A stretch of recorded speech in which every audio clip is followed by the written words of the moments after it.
पास करी हमने। आज आयुष्मान योजना के माध्यम से दिल्ली के 6.5 लाख परिवारों को इंश्योरेंस नहीं, हेल्थ का एश्योरेंस मिला है कि 10 लाख रुपए तक का इलाज, आपको कोई भी तकलीफ आए, बीमारी आए, आपके पास में चॉइस है। दिल्ली या दिल्ली के देश भर के अन्य राज्यों में ऐसे 30,000 अस्पताल चिन्हित किए गए जिनमें आप जाकर के इलाज करा सकते हो। आपका मन है कि मुझे हैदराबाद के अस्पताल में जाकर इलाज कराना है, मुझे उत्तर प्रदेश के इस अस्पताल में इलाज कराना है, वो आपकी लिस्ट पे है। आप जाइए, इलाज कराइए और खर्चा 10 लाख रुपए तक का सरकार वहन करेगी। बताइए कितनी बड़ी योजना है। निश्चित कर दिया गया उन परिवारों को कि आप टेंशन मत लीजिए, आपको कम से कम इलाज के लिए रोना नहीं पड़ेगा। और इसी तरीके से इसी श्रृंखला में जो 70 साल के बुजुर्गों के लिए आदरणीय मोदी जी ने योजना दी, उसको भी हमने तुरंत प्रभाव से अपनाया।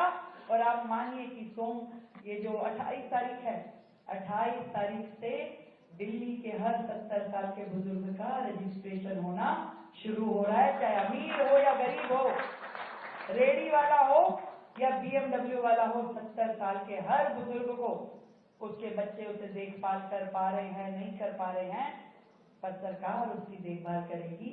ये जो हमारी प्रतिबद्धता है उसको हमने लागू किया और दिल्ली के लोगों को स्वास्थ्य की सारी सुविधाएं मिले।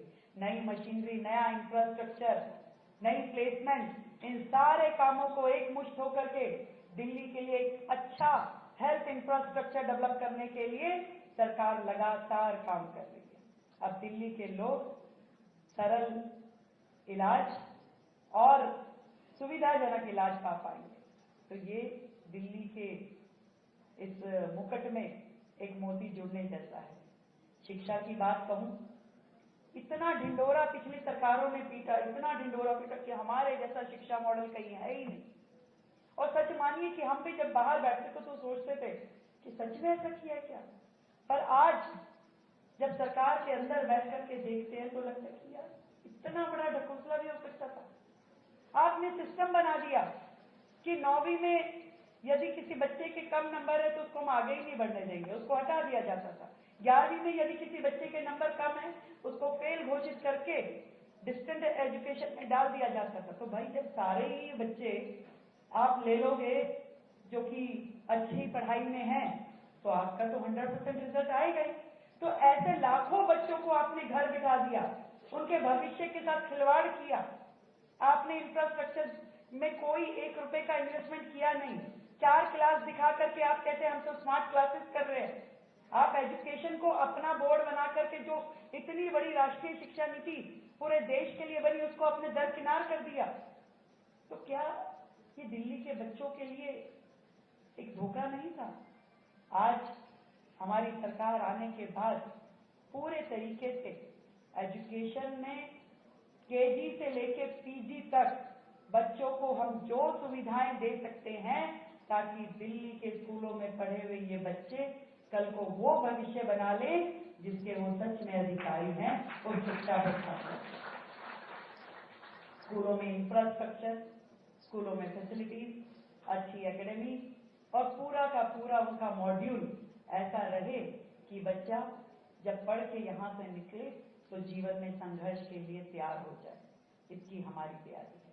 मैं जरूर बात करना चाहूंगी वो जो 2 बड़ी समस्याएं जो हर दिल्ली वासी के बातों में रहती है। अरे भाई पॉल्यूशन, दिल्ली का पॉल्यूशन, दिल्ली में सांस कैसे ले, दिल्ली में जिए कैसे, दिल्ली से तो बाहर जाने का दिल करता है। ये शब्द हम सबके कानों में पड़े होंगे और आप में से बहुत सारे लोग कहते भी होंगे। पर क्या इस समस्या का समाधान एक्चुअल में किसी सरकार ने किया था? इससे पहले केवल बातें की, करोड़ों रुपए इस एडवर्टीजमेंट पे खर्च कर दिए कि भी पराली का धुआं आता है नियर बाय स्टेट से और हम पराली की दवाई बनाएंगे, वो छिड़केंगे और फिर देखिए आप क्या होगा। 25 करोड़ रुपए खर्च किए, पर क्या वो दवाई बनी? क्या किसी राज्य को दी गई? क्या कहीं छिड़की? नेवर, कुछ भी नहीं हुआ। क्या आपने और कोई कदम उठाया? हाँ उठाया, ऑड एंड इवन। आप बताइए ऑड एंड इवन से क्या पॉल्यूशन का समाधान हुआ? एक टावर लगाया, जितने की टावर की कॉस्टिंग नहीं थी उससे ज्यादा 100 गुना उसके एडवर्टीजमेंट पे खर्च किया, पर वो टावर की स्थिति क्या थी? 6 महीने में बंद, किसी ने देखा भी नहीं होगा वो टावर कहां। पर आज जो सरकार आई, जेन्युइनली कैसे दिल्ली का पॉल्यूशन खत्म हो, इसके लिए घंटों बैठ के पूरा का पूरा स्टडी करके और एक्सपर्ट्स के साथ में एडवाइजेस लेके एक पूरा लेआउट प्लान बनाया गया, किस किस सेक्टर में काम करना होगा। जो देखिए कंपोनेंट क्या है एयर पॉल्यूशन के, आपका डस्ट पार्टिकल जो आपके सड़क किनारे धूल उड़ती है, डस्ट पार्टिकल जो आपकी गंदगी फैली रहती है, आपका व्हीकलर पॉल्यूशन, आपकी गाड़ियां चलती हैं उसमें से आपका धुआं निकलता है, वो आपका एयर पॉल्यूशन के मेजर कंटेंट है। कैसे खत्म होंगे भाई? दिल्ली जो है इलेक्ट्रिक व्हीकल्स पे है, इसकी तैयारी करने के लिए 100% पब्लिक ट्रांसपोर्ट इलेक्ट्रिक व्हीकल्स में कैसे कन्वर्ट होगा, उसकी पूरी तैयारी कर दी गई है कि 2028 तक 100% इलेक्ट्रिक व्हीकल जो पब्लिक सेक्टर के हैं उसको हम लेके आ पाए, और उसके साथ में जो प्राइवेट सेक्टर के हमारे व्हीकल हैं, वो स्कूटर है, वो गाड़ियां हैं, उसको मोटिवेट करें, उसमें हम योजना दे करके, उसमें रिबेट दे करके, उसका रोड टैक्स खत्म करके हम उनको इतना मोटिवेट करें कि धीरे धीरे करके हमारा जो ट्रांसपोर्ट सिस्टम है वो सारा का सारा पॉल्यूशन फ्री मोड पे आ जाए, इसकी तैयारी हम कर रहे हैं। इसके साथ डस्ट पार्टिकल, अब देखिए कितनी मजेदार बात है, पिछली सरकारें डस्ट पार्टिकल कैसे ना चले उसके लिए जो स्मोक गन्स होती थी, जो आप देखते हैं ना सड़क पे वो पानी डालती हुई चलती हैं, स्प्रिंकलर्स होते हैं, कब चलाते थे? जब सर्दी आ गई, जब बिल्कुल लग गया कि अरे भाई अब तो बिल्कुल प्राण हथेली पे आ गए, कोर्ट ने डायरेक्शन दे दी, उस 1-1.5-2 महीने में केवल चलती। पर क्या पॉल्यूशन 2 महीने की कहानी है? ये 12 महीनों का काम है। आज गर्मी के मौसम में भी जो धूल उड़ रही है, आज भी AQI अधिक है। आज पूरे विश्व में यदि दिल्ली पॉल्यूशन के नाम पे धब्बा बन गया है कि भाई दिल्ली का पॉल्यूशन सबसे ज्यादा है, तो उसकी तैयारी, उसके लिए काम 12 महीने करने की जरूरत है, 12 महीने।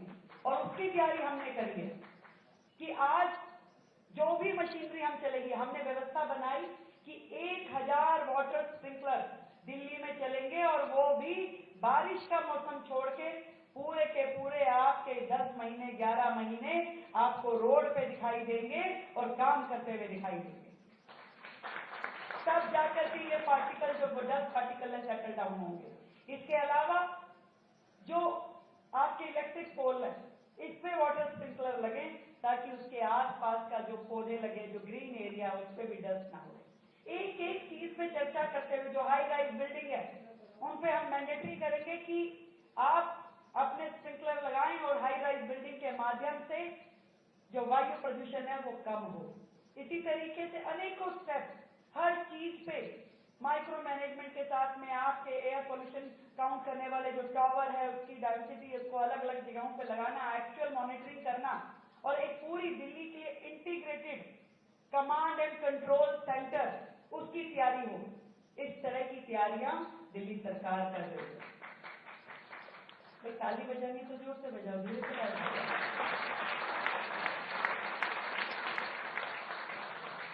अब आपको ये लग रहा है मैडम तो भैया भाषण ही दे। एक्चुअली आप यमुना सफाई की बात करें, सरकारें मतलब पूरा देश कह के थक गया भाई यमुना सफाई, इतना बुरा हाल किया सरकारों ने पिछली। सच बता रही, 0, 0, कुछ नहीं। आज यदि हम आते ही एक मैसेज गया पूरी दिल्ली में कि यमुना की सफाई पे काम शुरू हो गया, तो आप मानिए था कि काम शुरू हुआ होगा तभी तो संदेश जा रहा है। आज मैं, हमारे मंत्री, हमारे विधायक हर समय आपको दिखाई देंगे, आज इस नाले की सफाई को देख रहे हैं, आज दूसरी जगह गए, आज तीसरी जगह गए, सड़कों पे नजर आएंगे। भाई आज यदि यमुना जी में 22 बड़े बड़े नाले जो नदी से भी हैवी हैं, वो अपना पूरा का पूरा गंद लेके गिरेंगे तो यमुना साफ कैसे होगी? आज उनकी सफाई करना सबसे पहला टारगेट है।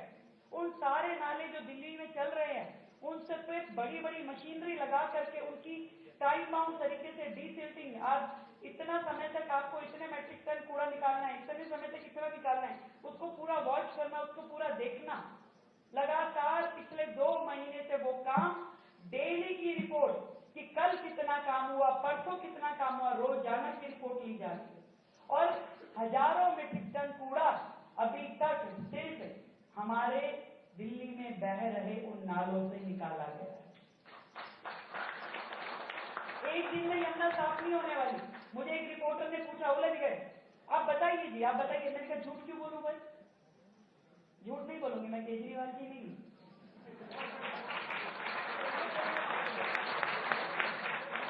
मैं नहीं बता सकती आज कब तक खत्म होगा, पर मैं इतना बता सकती हूँ कि हमारी नीति और नियत दोनों साफ है भाई। काम करने की नियत है और काम हम कर रहे हैं, लगातार कर रहे हैं हर चीज को टाइम बाउंड तरीके से कि भाई ये काम इतने दिन में पूरा होना चाहिए। फिर खड़े हो जाते हैं, किसी डिजिटल टीम के लिए जाते हैं, इस हफ्ते आए आपको 10 दिन बाद दोबारा आके खड़े होंगे, बताना पड़ेगा। तो दिखाते हैं कि देखिए मैडम ये पूरा ब्रिज है, ब्रिज के इतने बैरिकेड बने हुए, पिछली बार हमने देखा एक बैराज से पानी निकल रहा था, अगली बार देखा 3 से निकल रहा है, तो समझ में आता है कि सफाई हो रही, दिखता है भाई। आज यमुना जी में जब 2023 में बाढ़ आई और दिल्ली पानी में डूब गई, वो कितना शर्मनाक विषय था। क्यों? क्योंकि कभी नालों की सफाई हुई नहीं थी। आज ऐसे दिखने में हमें लगता होगा यार क्या विषय है ये नालों की सफाई, पर बहुत बड़ा विषय है। आपके घर की सीवर से लेकर के और यमुना जी की सफाई तक ये सारा जुड़ा हुआ है। और आज हमने उस पे 9,000 करोड़ की बजटिंग करी और उस पे सारा काम शुरू किया। लेटेस्ट टेक्नोलॉजी, मशीनरी, इक्विपमेंट, हर चीज को हायर करके उन नालों पे, उन नालियों पे, उन ड्रेन पे सफाई शुरू कराई गई। और उससे भी ज्यादा यमुना जी की सफाई का पूरा लेआउट प्लान बना करके काम शुरू हुआ। कूड़े के पहाड़ अगला विषय जो दिल्ली का कंसर्न रहता है। भाई इतने बड़े बड़े बातों में खत्म हो गए क्या? एमसीडी के चुनाव से पहले कहती थी सरकार, केजरीवाल जी आप मुझे दे दीजिए, मैं 1 साल में एक गया, 1 साल भी गया, दूसरा भी गया, अब वही खुद ही चले गए। किसने चिंता की थी कूड़े के पहाड़ खत्म होंगे भाई? आज हम चिंता कर रहे हैं। मैंने एमसीडी के सारे अधिकारियों को बुला के, भाई जो भी तुम्हें पैसा चाहिए दिल्ली सरकार देगी, हम आपके हक का 1 रुपया भी रखेंगे, फालतू देंगे, पर आप अपने अधिकारियों को सड़कों पे दौड़ाएं, काम कराएं। एक्शन से ऊपर का एक भी अधिकारी बैठा हुआ दिखना नहीं चाहिए। वो जाए फील्ड में, कम से कम दिन में 1 घंटा जरूर सड़कों पे राउंड करके आए और रोजाना की रिपोर्ट हमें पेश करे। कहां गया था, क्या काम किया, कितनी सफाई हुई, ये चीजें करनी कितनी आवश्यक है। आज ये पहाड़ तब खत्म होंगे कि धीरे धीरे ये कूड़ा खत्म होना शुरू हो। और मैं बताऊं कि जो उसने वेस्ट टू एनर्जी प्लांट है जिसमें कूड़ा समाप्त होता है, बिजली बनती है, वो किसके द्वारा लगाई? केंद्र सरकार ने दिल्ली में लगाई। इनकी सरकारों ने कोई प्रयास नहीं किया। और आज हमने 2 और नए वेस्ट टू एनर्जी प्लांट लगाने का पूरा तैयारी कर दी है, ताकि ये वेस्ट टू एनर्जी, आज कूड़ा जितना क्रिएट हो रहा है, आपका 10,000 मेट्रिक टन कूड़ा अगर क्रिएट हो रहा है, खत्म उसमें से आप 6,000 मेट्रिक टन कर पा रहे हो, तो 4,000 तो स्टैंड बाय है। वो रोजाना 4,000 जब स्टैंड बाय होगा तो कूड़े का पहाड़ तो क्रिएट हो गई। तो उसको खत्म करने के लिए वेस्ट टू एनर्जी प्लांट चाहिए भाई। इन सारे कामों को करने के लिए 2 चीजों की आवश्यकता है, नीति और नियत। बोलने को तो मैं बहुत देर बोल चुकी, 60 दिन की वर्किंग में इतना डीप स्टडी करके एक एक काम की हमने चिंता की है कि आप 2 घंटे यहीं बैठिए, विनय जी कहेंगे भाई मुझे भी जाना और तुम्हें भी आगे कार्यक्रम में जाना।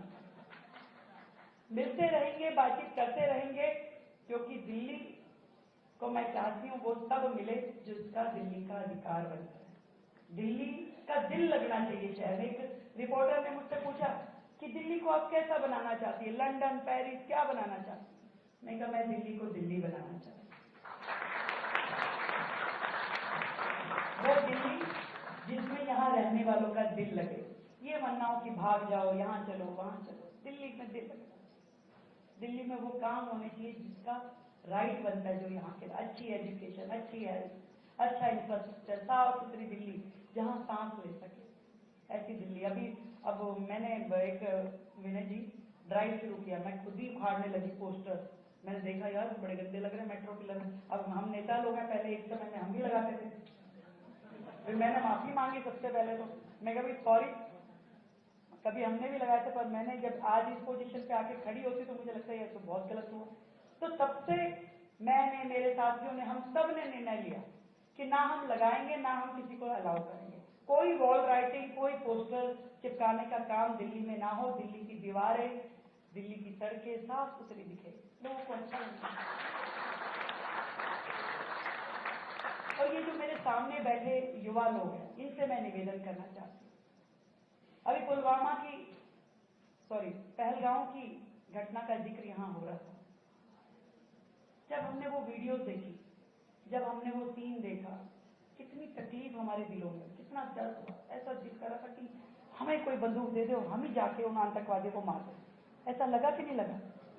मैं शर्त लगा के कह सकती हूँ कि इस हॉल में बैठा हुआ हर व्यक्ति अपने मन में यही भाव ले रहा होगा कि मुझे मौका मिले तो मैं ही जाके मारा हूं, मुझे एक मौका मिल जाए।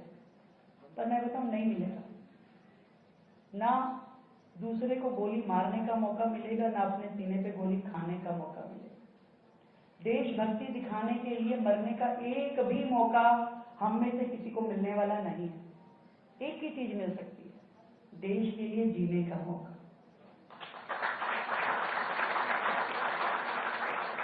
हम सब लोग समाज में रहने वाले वो लोग हैं जो एक्टिव है, जो विषयों को समझते हैं, और यदि अपनी देशभक्ति दिखाना चाहते हो, मन है देश के लिए कुछ करने के लिए, मातृभूमि के लिए कुछ करना है, तो देश के लिए जीना सीखिए, देश के लिए चलना सीखिए।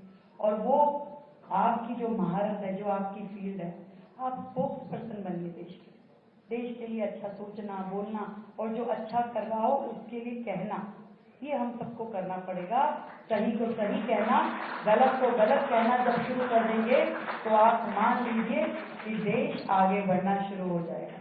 आज के इस आयोजन के लिए मैं आप सबको बहुत बधाई देती हूँ कि आप सब यहाँ आए और देश की प्रगति का हिस्सा बन रहे हैं।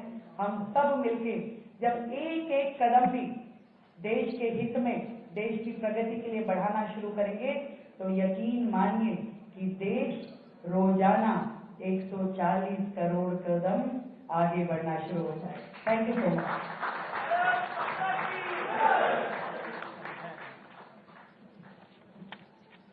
आज सोशल मीडिया पे अभी एक ट्विटर है, उस पर नंबर 2 पे अपना कार्यक्रम ट्रेंडिंग कर रहा है।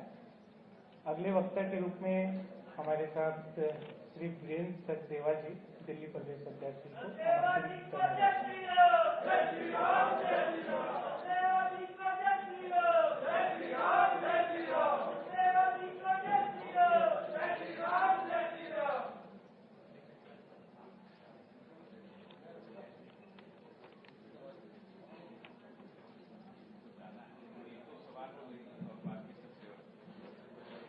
मैम को कुछ दूसरे कमिटमेंट के कारण अभी जाना है। उससे जाने से पहले मैडम चाह रही हैं कुछ सवाल लेने के लिए। विकास पांडे जी ने कुछ सवाल कलेक्ट किए हैं आज के जितने भी डेलीगेट्स हैं उनके से, तो विकास पांडे जी से मैं रिक्वेस्ट करूंगा कि कुछ सवाल मैडम के समक्ष रखें।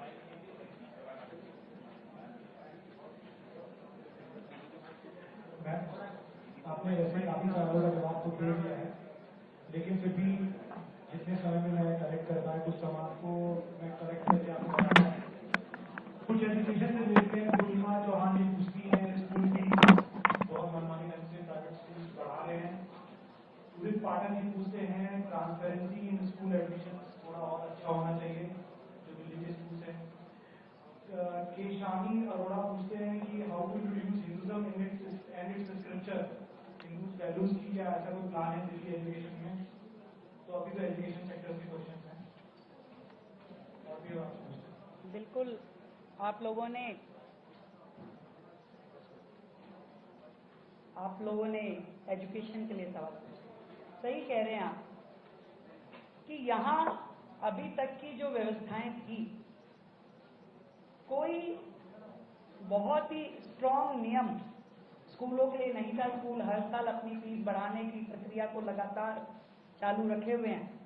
पहली बार दिल्ली सरकार ठोस नियम, जिसमें एक्ट में परिवर्तन करके कि एक ऐसा नियम बने जिसमें पेरेंट्स का इन्वॉल्वमेंट हो, जिसमें टीचिंग स्टाफ का इन्वॉल्वमेंट हो, जिसमें एडमिनिस्ट्रेशन का इन्वॉल्वमेंट हो, जिसमें सरकार का इन्वॉल्वमेंट हो, उसके बाद ही कोई स्कूल अपनी फीस को चेंज करने के लिए कोई निर्णय ले सके, ऐसी सख्त कदम पहली बार सरकार की ओर से उठाया जा रहा है।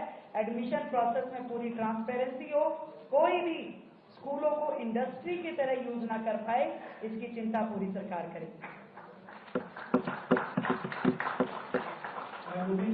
क्वेश्चन क्लब करके आपसे पूछूंगा, ट्रैफिक से रिलेटेड है कि कुंदन शर्मा पूछते हैं कि लाइव स्टॉक गाय वगैरह और इस तरह के जो आवारा जानवर हैं उन लोगों को क्या कंट्रोल कर सकते हैं हम लोग किसी तरीके से, और ओवरऑल ट्रैफिक को लेके सानिया खान जी अपना परेशानी व्यक्त की कि ओवरऑल ट्रैफिक को लेके आपका कुछ प्लान है क्या? और हाँ बिल्कुल, देखिए दिल्ली की बहुत सारी समस्याएं हैं, ट्रैफिक जैम उसमें से एक बड़ी प्रॉब्लम है, सड़कों पे जानवरों का घूमना दूसरी बड़ी प्रॉब्लम है।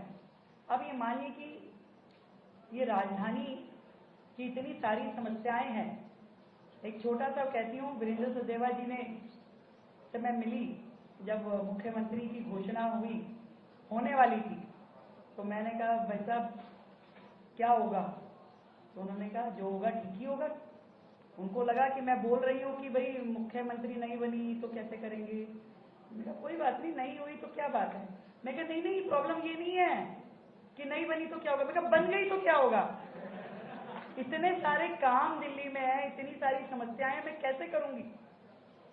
तो ये बनने के बाद भी प्रश्न था कि भाई इतनी सारी समस्याएं, पर ट्रैफिक जैम क्या कारण होते हैं, क्या निवारण है, इस पे जब डीप स्टडी करके ध्यान में आया, पहली बार जब सड़कें आपकी खराब हैं, गड्ढे हैं, उसमें बीच बीच में हडल्स हैं जिसकी ओर कोई ध्यान नहीं दे रहा, उसका वर्किंग हमने शुरू किया।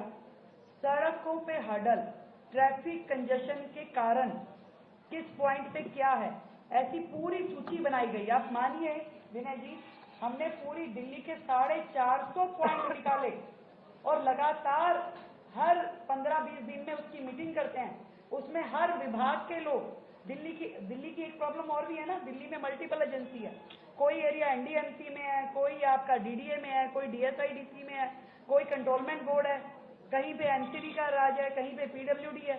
हमने सारी एजेंसीज को एक प्लेटफॉर्म पे बिठा के वो 450 पॉइंट उनके समक्ष रखे कि अब अपने अपने पॉइंट उठाइए और आपको विद इन 1 मंथ इस सारे की सारी हडल्स को हटा के पर पॉइंट आपको रिपोर्ट देनी है। कहीं वाटर लॉगिंग की प्रॉब्लम है, बारिशों में क्या है, दिल्ली के लोग तो बारिश कभी इंजॉय करते नहीं, क्योंकि बारिश आते ही वाटर लॉगिंग होते ही ट्रैफिक कंजेशन। हमने जितने ट्रैफिक इसके वाटर लॉगिंग के पॉइंट थे, मतलब सिर्फ पीडब्ल्यूडी के 385 पॉइंट थे, उन 385 पॉइंट पे हर पॉइंट का एक नोडल ऑफिसर बनाया कि भाई कल को अगर यहाँ पे पानी भरा तो तुम्हारी नौकरी जाएगी। क्यों, जिम्मेवारी तो तय हो कि ये पॉइंट में पानी भर रहा है, किसकी जिम्मेवारी है। जेई कहेगा एई की, एई कहेगा एक्शन की, एक्शन कहेगा मेरा क्या मतलब, मेरी थी ही नहीं है तो डीडीए की, डीडीए कहेगी एमसीडी की है। हमने हर एजेंसी को बिठा के उसके कनेक्टेड पॉइंट दे दिए कि भाई यहाँ वाटर लॉगिंग होती है तो किसकी जिम्मेदारी होगी, यहाँ पे यदि ट्रैफिक कंजेशन होता है या गड्ढा नहीं भरा गया तो किसकी जिम्मेदारी होगी। तो जिम्मेदारी तय करके अब उसका निवारण का जो कार्यक्रम चल रहा है, मुझे लगता है कि उससे दिल्ली के ट्रैफिक जैम में काफी सुविधा मिलेगी।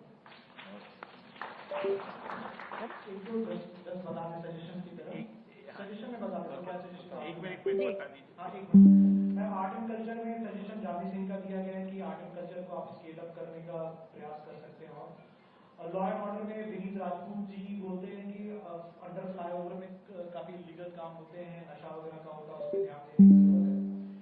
सत्य बर्तर जी बोलते हैं क्राइम अगेंस्ट वुमेन के लिए थोड़ा उनको कंसर्न है। पाक हिंदूज के लिए एक सजेशन आया है कि जो अनक्लेम डीडीए फ्लैट्स हैं पाकिस्तानी हिंदू को लोकेट किया जा सकता है। शुभम यादव जी रोहिंग्या घुसपैठियों को लेके कहते हैं कि उसके ऊपर भी ध्यान देने की जरूरत है, क्योंकि केजरीवाल उनको वोट बैंक की तरह यहाँ बसाना चाह रहे थे। प्रमोद मिश्रा जी का सजेशन है कि नोएडा दिल्ली एयरपोर्ट से आते समय बहुत सी गुलामी के प्रतीक रोड्स हैं, उस पर आप लोग अगर नामकरण उसका चेंज करें तो बहुत अच्छा है। बाकी मैं सचदेवा जी से बात करें। बहुत अच्छे सजेशन हैं और मैं अपने युवा साथियों को एक बात कहना चाहती हूँ, बड़ी अच्छी ब्रेनस्टॉर्मिंग आपने की, अच्छी समस्याएं निकाल के लाए, हर एक को समाधान मिल सकता है, पर आप लोगों का साथ चाहिए। अगर यूं कहूं कि पूरी धरा भी साथ दे तो और बात है, तू जरा भी साथ दे तो और बात है। यूं तो एक पांव से भी चलते हैं लोग, पर दूसरा भी साथ दे तो और बात है। Thank you so much. आप साथ बने रहिए, सभी समस्याओं के समाधान निकालने का प्रयास करें। Thank you so much. Bharat 2025 मंच पर उपस्थित आदरणीय मिनिस्टर सहस्त्रबुद्धे जी, कमलकांत पाठक जी, विकास पांडे जी, और जिनको भी हमने सुना ऐसे हमारे मुख्यमंत्री हमारे बीच से अभी दूसरे कार्यक्रम के लिए गई हैं। हमारे जैसे कार्यकर्ताओं के लिए दिक्कत क्या है कि जिनसे आप काम सीखते हैं, जो आपके मेंटोर होते हैं, उनके सामने भाषण देना, जब बोलना बड़ा कठिन है। तो मेरे लिए दिक्कत क्या है कि मैंने काम विनय जी से सीखा है। अब विनय जी के सामने वो कह रहे हैं बोलो, तो मैंने क्या बोला, बोले ऐसे ही बोलो।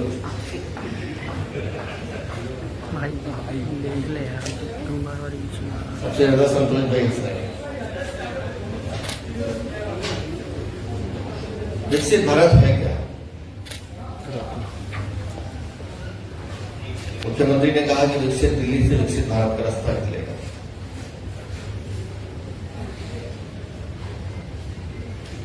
तो दिल्ली की मुख्यमंत्री है, उनका कहना ठीक है, लेकिन पिछले लगभग 11 सालों से जो मुझे लगता है जो प्रक्रिया विकसित भारत बनने की प्रारंभ हुई है, उसमें दिल्ली हो या यूपी हो या महाराष्ट्र हो, अरुणाचल हो या सिक्किम हो या कन्याकुमारी तमिलनाडु, कुछ भी हो, ये सब के सब जब तक एक सूत्र में नहीं बनेंगे तब तक विकसित भारत नहीं बनेगा। पर उनको एक सूत्र में बांधने का काम 140 करोड़ की जनता के मन की आकांक्षाओं को पूरा करने का काम माननीय प्रधानमंत्री जी कर रहे हैं। इसलिए मुझे लगता है विकसित भारत बन सकता है। विकसित भारत हम सपना भी कह सकते हैं, लेकिन मेरा मानना ये एक संकल्प है, और इस संकल्प की पूर्ति तब होगी जब ये 140 करोड़ लोग, जिसमें हम लोग भी शामिल हैं, हम अपना दायित्व समझें।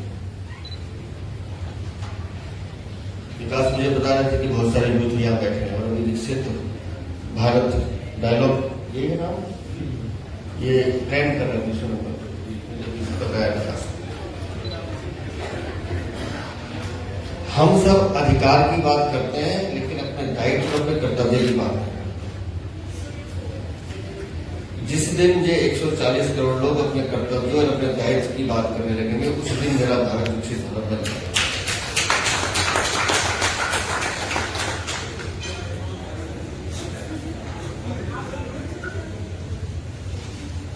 पिछले 11 सालों में अगर आप देखें, नवाचार के जितने कार्यक्रम माननीय प्रधानमंत्री जी ने देश को दिए हैं, या कितने लोग ऐसे हैं जो स्टार्टअप में कहीं ना कहीं इन्वॉल्व है, अगर है तो,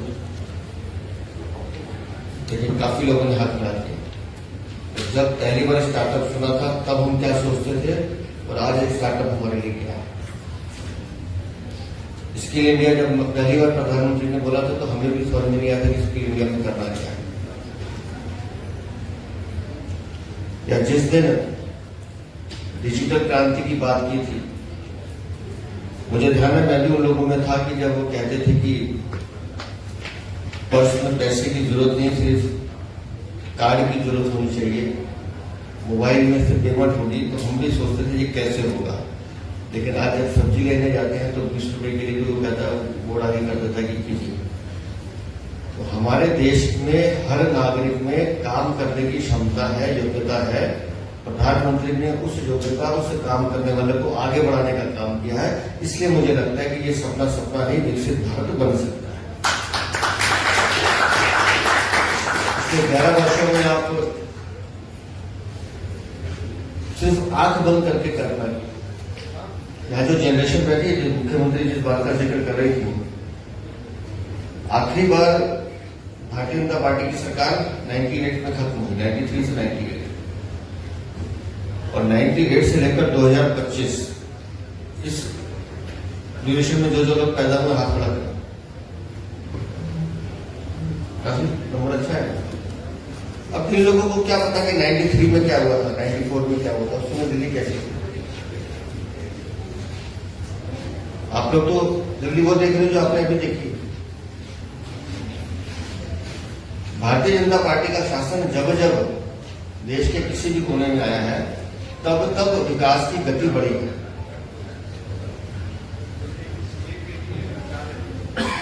आप लोगों को जानकर हैरानी होगी, लेकिन 93 से 98 के बीच में दिल्ली में पहली बार मेट्रो का शिलान्यास माननीय अटल बिहारी वाजपेयी मदनलाल खुराना ने किया।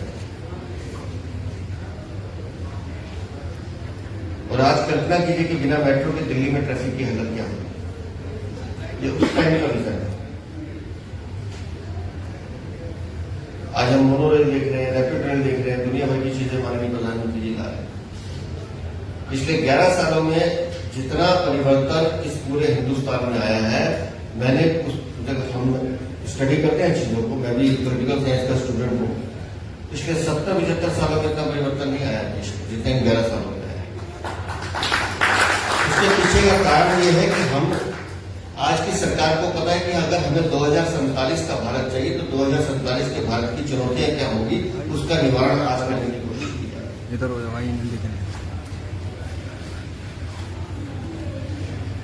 और किसी एक फील्ड पे चीज रुकती नहीं है।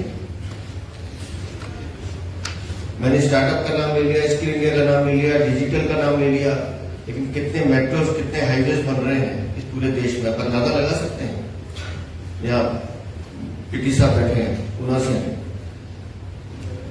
और पूछ रहे थे, बात कर रहे थे, तो मैंने कहा मैंने मुंबई पुणे का वो रोड देखा है जो खंडाला से होके सिंगल वे था उस समय पहाड़, और डबल पे एक ही रोड पे आना जाना होता था और हम मोटरसाइकिल पर ट्रेवल करते थे। लेकिन आज जब हम मुंबई और पुणे एक्सप्रेसवे की बात करते हैं तो हिंदुस्तान का वो पहला एक्सप्रेसवे था जो बहुत चर्चित हुआ, उसके बाद से एक्सप्रेसवे बनने शुरू हुए।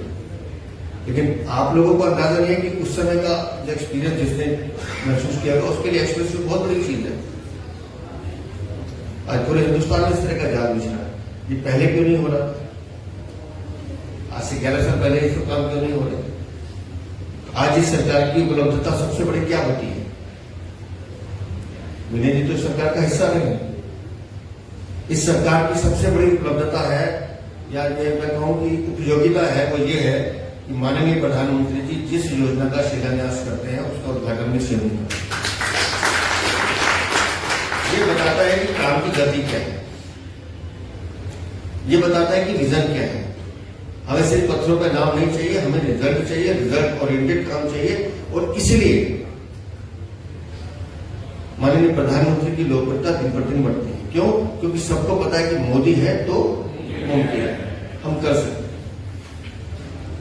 और जिस विकसित भारत 2047 की बात माननीय प्रधानमंत्री जी कर रहे हैं, मुझे वो अपनी आंखों के सामने दिखाई देता है।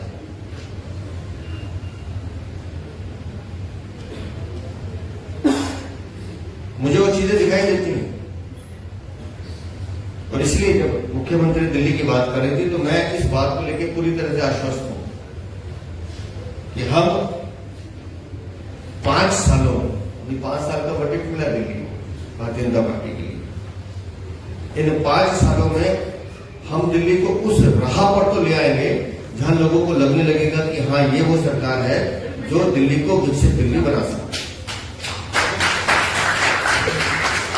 ये सहयोग है कि आज दिल्ली में महापौर और डिप्टी मेयर का इलेक्शन था और अच्छा है कि भारतीय जनता पार्टी के दोनों हमारे उस वोटिंग में जीत कर आए हैं। तो उसके कुछ चैनल वाले पूछ रहे थे ये क्या कहेंगे ट्रिपल इंजन की सरकार, मैंने कहा कहना नहीं, अब करके दिखाना होगा, क्योंकि अब हमारे पास कोई बहाना नहीं है। नगर निगम भी हमारी है, दिल्ली की सरकार भी हमारी है, केंद्र की सरकार भी हमारी है, तो अब तो करके दिखाना पड़ेगा। अब बातें बनाने से बात नहीं चलेगी। और आज उनके इलेक्शन के बाद जो एक मंत्र में उनको लेकर आया हूं अपने पार्षदों को कि 24/7 सड़क पर आइए, अगले 3 महीने में मुझे दिल्ली कूड़ा मुक्त चाहिए, सड़कों पर कूड़ा नहीं दिखना चाहिए।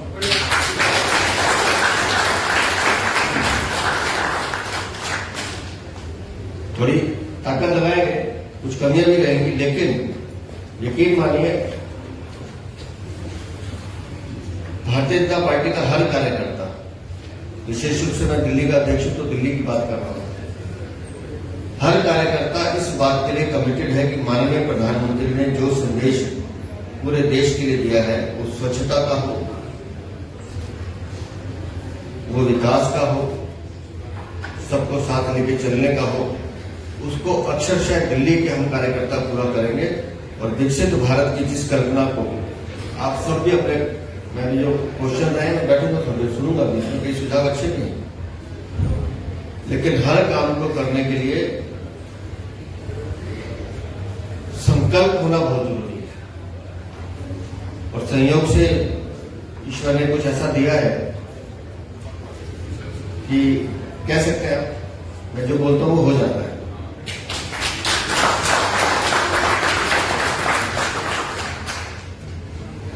और मुझे विश्वास है इस बात पर, भारतीय जनता पार्टी का कार्यकर्ता बहुत मेहनती है